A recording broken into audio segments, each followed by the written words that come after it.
এই তো এটা দিয়ে খোলো না।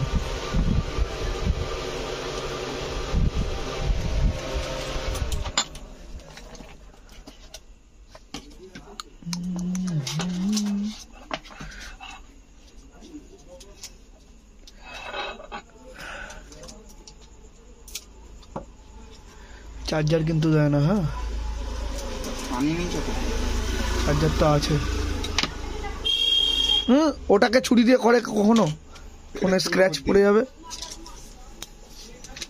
ছিঁড়ে ফেলো না ভাই, কাগজ তো ওটা, ছেড়ো না।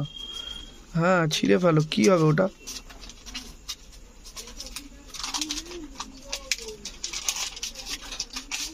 ফোনটা হালকা দেখেছে কত, ঠিক আছে।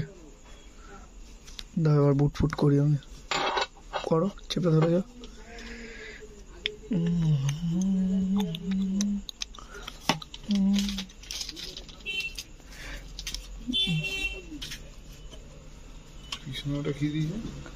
এটা ব্যাক প্যানেলটা চেঞ্জ করা যায়। এটা তো এটা থেকে খুলে ব্যাক প্যানেল চেঞ্জ করা যায়, মানে এটা যে কেউ পারবে করতে, ওর জন্যই দিয়ে যায়।